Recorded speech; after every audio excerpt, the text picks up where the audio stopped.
नमस्कार। मैं डॉक्टर राजकुमार बैरवा, सहायक आचार्य राजनीति शास्त्र, स्वर्गीय पंडित नवल किशोर शर्मा, राजकीय महाविद्यालय दौसा। आज हम एक नए टॉपिक को लेकर आपके सामने आ रहे हैं और उस टॉपिक का नाम है संयुक्त राज्य अमेरिका एवं तृतीय विश्व के देश, the USA and the third world. सबसे पहले हम ये बताना चाह रहे हैं कि ये थर्ड वर्ल्ड के देश कौन से देश हैं। तो और इस शब्द का प्रयोग सबसे पहले किसने किया? तो एक फ्रांसीसी लेखक हुए थे, अल्फ्रेड सोवी ने अपने एक लेख लिखा था। उस लेख के अंदर, वो जो लेख लिखा गया 1952 के अंदर, और उस लेख के अंदर उन्होंने तीसरी दुनिया के देशों के बारे में बताया। और ये तीसरी दुनिया के वो देश हैं जो अज्ञात हैं, शोषित देशों का समूह है, जिन्हें प्राय तस्कर तिरस्कार की दृष्टि से देखा जाता था और जो कुछ बनना चाहते थे। सोवी अधिक सोवी का जो संकेत था वो करीबन वो अफ्रीका और जो एशियाई देश थे उनकी तरफ था, जो सदियों से उपनिवेशवाद और साम्राज्यवाद की जकड़ में थे और अब वो गरीबी और पिछड़ेपन से उभरना चाहते थे और आधुनिकता और संपन्नता की ओर बढ़ना चाहते थे।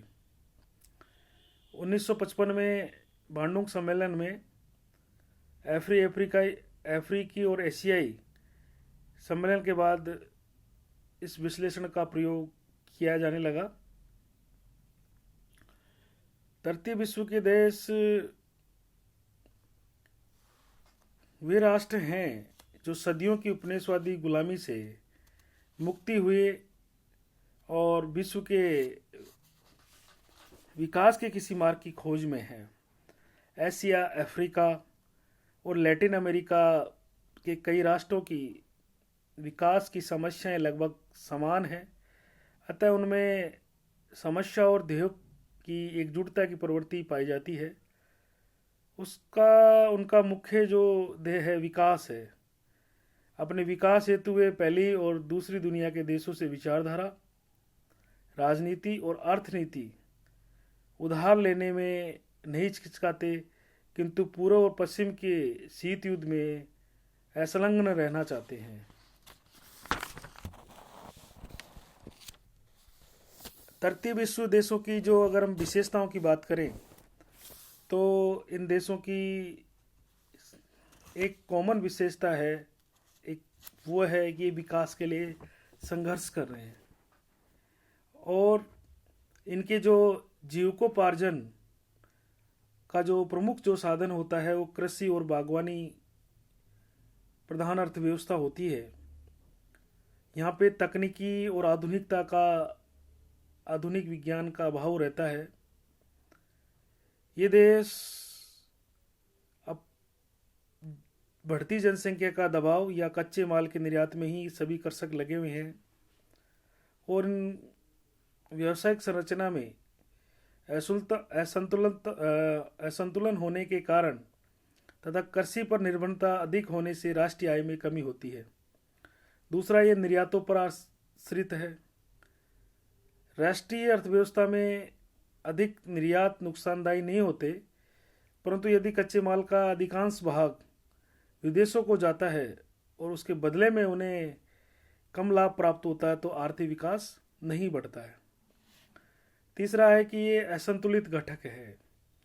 उत्पादन में पूर्ण घटकों की गतिशीलता के कारण एक उद्योग से दूसरे उद्योग में सीमांत प्रतिफल समान रहता है।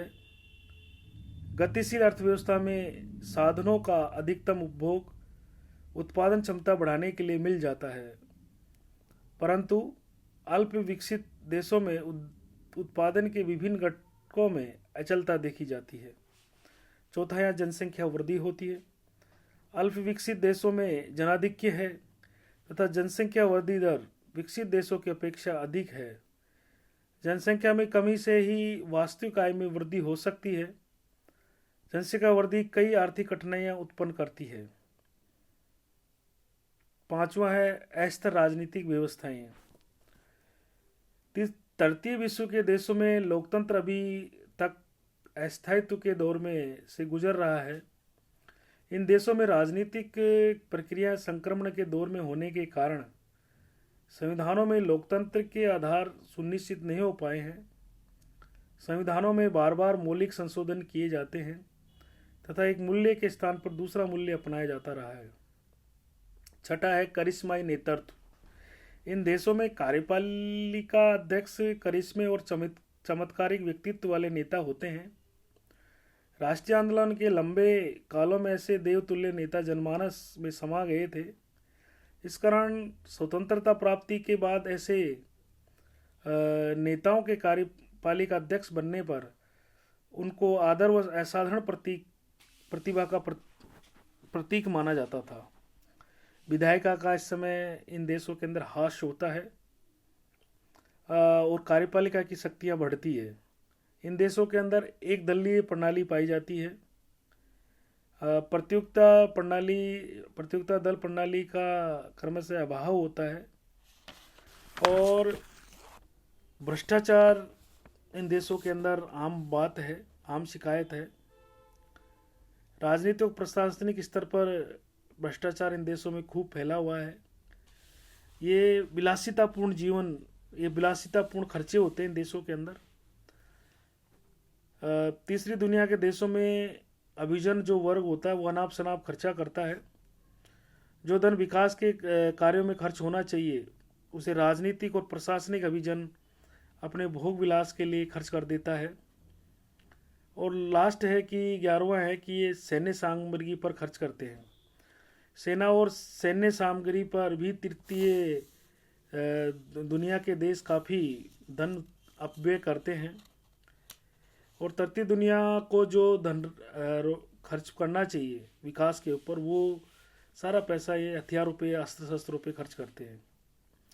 इसके साथ ही तृतीय विश्व के देशों में विविधता पाई जाती है, चाहे वो जनसंख्या का दृष्टि से हो, चाहे वो संसाधनों के क्षेत्र में हो, चाहे वो जातीय दृष्टि से हो, चाहे वो राजनीतिक विरासत हो, चाहे वो आधुनिक और पारंपरिक संस्कृति हो, चाहे वो साधन संबंधी विभिन्नताएं हो, चाहे वो आर्थिक व्यवस्था हो। तो इन चीज़ों के अंदर इन देशों के अंदर विविधता पाई जाती है। अब अंतर्राष्ट्रीय जो राजनीति में जो तृतीय विश्व के जो देश हैं उनकी भी महत्वपूर्ण भूमिका है। क्या भूमिका है? जिनमें सबसे पहले ये जैसा बहुत सारे इन्होंने संगठन बना रखा है तृतीय विश्व के देशों में, जिनमें एशियाई मैत्री सम्मेलन है, जिसके अंदर द्वितीय विश्व युद्ध के बाद एशिया, अफ्रीका और लैटिन अमेरिका के अधिकांश देशों को स्वाधीनता मिलती गई और अंतर्राष्ट्रीय राजनीति में इनकी भूमिका में वृद्धि हुई। अंतर्राष्ट्रीय राजनीति में उपयुक्त प्रभाव की प्राप्ति के लिए तृतीय विश्व के देश एक और पश्चात शक्तियों और साम्यवादी गुट के द्वंद्व में अधिकांश गुट निरपेक्षता की विदेश नीति अपनाने लगे तथा दूसरी ओर वो गुट निरपेक्षता, पंचशीलता, उपनिवेशवाद का विरोध, जातीय समानता की मांग आदि के आधार पर एक सामान्य नीति के विकास का प्रयत्न करने लगे। बांडुंग सम्मेलन 18 अप्रैल से 27 अप्रैल तक 1955 में चला। इस सम्मेलन में करीबन लगभग 45 देश, शुरू में 29 थे मगर बढ़कर इनकी संख्या 45 हो गई 1960 तक। इसके अलावा गुट निरपेक्ष आंदोलन, जिसका हम आगे के अध्याय में आपसे चर्चा करेंगे कि गुट निरपेक्ष आंदोलन के माध्यम से भी तृतीय विश्व के देशों की अंतर्राष्ट्रीय राजनीति में महत्वपूर्ण भूमिका रही है। तृतीय विश्व के देशों ने किसी भी गुट में शामिल न होकर अपनी स्वतंत्र विदेश नीति का संचालन करने का परिचय दिया है। और इसके अलावा ग्रुप ऑफ 77 1910 में 24 जून 1994 को दक्षिण अफ्रीका के इस ग्रुप में शामिल हो जाने से इस समूह की जो सदस्य संख्या 77 से बढ़कर 130 हो गई। इसके अलावा उत्तर दक्षिणी शिखर सम्मेलन, जिसको कैनकुन सम्मेलन भी कहते हैं। इसके अलावा जो विकासशील देश हैं जिस वो आपस में ही संवाद करते हैं, जिसको हम दक्षिणी दक्षिणी संवाद भी कहते हैं। विकासशील देशों का ब्यूनस आयर्स सम्मेलन। इसके अलावा जो सबसे बड़ी जो चीज़ है इन तृतीय विश्व के देशों की, जो मुख्य चीज़ है वो है कि तृतीय विश्व के जो देश हैं वो हथियारों की होड़ में संलग्न रहते हैं। तृतीय विश्व के जो देश हैं वो ज़्यादा से ज़्यादा हथियारों का जखीरा इकट्ठा करना चाहते हैं, जिससे वो अपनी अर्थव्यवस्था का अधिकांश जो हिस्सा है वो इन हथियारों पर खर्च कर देते हैं, जिससे उन देशों के अंदर जो विकासशील कार्य हैं उनके ऊपर खर्चा नहीं कर पाते हैं, और जिससे लोगों का जीवन स्तर ऊंचा नहीं उठ पाता है। अब हम जो मुख्य टॉपिक है उस पर आते हैं कि संयुक्त राज्य अमेरिका और तृतीय विश्व के देशों के बीच में क्या संबंध है। संयुक्त राज्य अमेरिका की एशिया, लैटिन अमेरिका और अफ्रीका में नीति का विश्लेषण करने से तृतीय विश्व के देशों के प्रति उसके दृष्टिकोण, नीति का स्वरूप स्पष्ट हो जाता है। इस नीति के जो लक्षण है उनमें सबसे पहला लक्षण है कि ये साम्यवाद परिरोधन की नीति है। कौन सी? संयुक्त राज्य अमेरिका की। अमेरिका ने तृतीय विश्व के देशों में साम्यवाद परिरोधन की नीति अपनाई है। वो साम्यवाद का विरोध करता है और उसके प्रसार को रोकना चाहती है तथा अवसर मिले तो उसका पूर्ण उन्मूलन चाहती है। इसके लिए इन्होंने, संयुक्त राज्य अमेरिका ने रियो संधि की, अमेरिकी राज्यों का संगठन बनाया, ट्रूमैन सिद्धांत दिया, सीटो संधि की, आइजनहावर सिद्धांत दिया। तो इन सब का जो मूल उद्देश्य था वो ये था कि जो तृतीय विश्व के देश हैं वो साम्यवादी चंगुल से बच सके। दूसरा, आर्थिक सहायता की नीति। तृतीय विश्व के देशों को अपने प्रभाव क्षेत्र में लेने के लिए अमेरिका ने आर्थिक सहायता देने की नीति अपनाई, और इस सहायता की नीति के तहत उसने करोड़ों डॉलर इन देशों को सहायता के रूप में दी, ताकि ये सब अमेरिका के प्रभाव में आ सके। तीसरा है सैनिक गठबंधन की नीति। तृतीय विश्व के बाद में दुनिया दो गुटों में विभाजित हो जाती है। द्वितीय विश्व के बाद में एक पूंजीवादी और दूसरी साम्यवादी। अब दोनों गुटों में विभाजित होने जाने से एशिया, अफ्रीका और लैटिन अमेरिका में नव स्वतंत्र देशों का उदय होता है। अमेरिका ने सैनिक गठबंधनों की नीति सूत्रपात कर तृतीय विश्व के इन नव स्वतंत्र देशों को अपने गुट से संबंध करने का प्रयत्न किया। चौथा है सैनिक अड्डे प्राप्त करने की नीति। अमेरिका ने तीसरी दुनिया के जो देशों में सैनिक अड्डे हैं, बंदरगाह तथा तेल टैंक आदि की सुविधाएं प्राप्त करने की कोशिश की है। और इसके अलावा अमेरिका के हिंद महासागरीय अड्डों में डियागो गार्सिया सबसे अधिक महत्वपूर्ण माना जाता है। तो डियागो गार्सिया पर अपनी सैनिक शक्ति को सुदृढ़ कर अमेरिका और अफ्रीका के महाद्वीपों पर अपने प्रभाव का विस्तार करना चाहता है और रूस के नौसैनिक रास्तों पर नज़र रख सकता है। पांचवा, हस्तक्षेप की नीति। अमेरिका ने तृतीय विश्व के देशों में हस्तक्षेप अथवा तीसरी दुनिया के कमज़ोर देशों पर अपनी मर्जी लादने की नीति भी अपनाई है। इस नीति का मूल उद्देश्य तीसरी दुनिया के उन देशों की सरकारों को अपदस्थ करना है या उनका तख्ता पलट करना है जो अमेरिका के लिए किसी दृष्टि से असह्य है। छठा है आर्थिक और सांस्कृतिक साम्राज्यवाद की नीति। तृतीय विश्व में बहुराष्ट्रीय निगमों के माध्यम से, जो मल्टीनेशनल कंपनियां हैं, उनके माध्यम से अमेरिका आर्थिक साम्राज्यवाद की स्थापना में प्रयत्नशील है। अमेरिका बहुराष्ट्रीय कंपनियों द्वारा विकासशील देशों की लूट का एक माध्यम असमान व्यापार है।